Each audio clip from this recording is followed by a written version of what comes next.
अपना कीमती समय मुझे देने के लिए आपका बहुत बहुत धन्यवाद। मैं आज की युवा शक्ति बेटियों के बारे में आपको कुछ बताना चाहती हूँ, कृपया आप ध्यान से सुने। मैं हूँ बेटी, बहुत कुछ महसूस होता है जब मेरे और मेरे भाई के बीच में फर्क होता है। बेटियां पराया धन होती हैं, ऐसा जन्म से ही क्यों समझा जाता है। बचपन में भेदभाव का सामना करना पड़ता है, ठीक है, मगर दूसरे घर जाती हैं तो लगता है कि वो भेदभाव ही अच्छा था, कम से कम अपना तो समझा जाता था। ये तो शिक्षा का ही चमत्कार है कि बेटियां चांद पर पहुंच गई है, वरना इस समाज ने तो कभी उन्हें चार दीवारी से बाहर निकलने भी नहीं दिया। इससे समझ में आता है कि शिक्षा प्राप्त करने से हिम्मत आती है, सही को सही, गलत को गलत और अपना हक मांगने की। मैं बात अपने हक की कर रही हूँ, मगर अफसोस आज तक ये मुझे समझ में नहीं आया कि मेरा हक है किस घर में।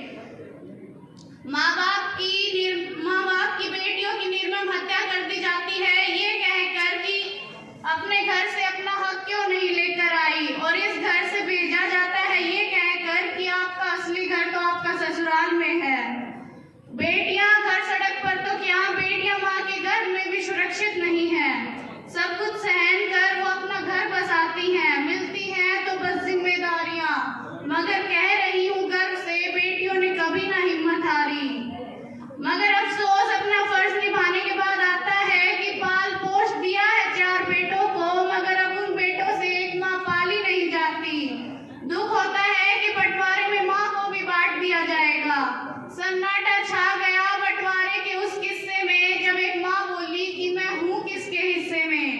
मैं ये नहीं कहती कि ये पूरा समाज ऐसा है, मगर कुछ लोग हैं तो वो भी एक समाज ही है। हम सभी को मिलकर इस भेदभाव को खत्म करना होगा। आगे बढ़ने के लिए अपनी बेटियों को नए अवसर देने होंगे। आज भारत एक आधुनिक भारत है और इस आधुनिक भारत में लड़कियां हर क्षेत्र में लड़कों से कंधे से कंधा मिलाकर आगे बढ़ रही हैं, हर क्षेत्र में अपनी सक्रिय भागीदारी दे रही हैं। कभी चांद पर, कभी अंतरिक्ष में, तो कभी माउंट एवरेस्ट पर जा रही हैं। हमें भी अपनी बेटियों को हर क्षेत्र में आगे बढ़ाना है ताकि आगे जाकर वो भी अपने देश, अपने समाज, अपने माता पिता का नाम रोशन कर सके। और मैं मेरी सभी बहनों से कहना चाहूंगी कि कोमल है कमजोर नहीं तू, कोमल है कमजोर नहीं तू, शक्ति का नाम ही नारी है, जब जीवन देने वाली मौत भी तुझसे हारी है। बेटियां भी सीख रही हैं प्रहार करना, अब बेटों को सिखाओ व्यवहार करना, क्योंकि अब बेटी बेटों पर भारी है। धन्यवाद। बहुत बहुत आभार।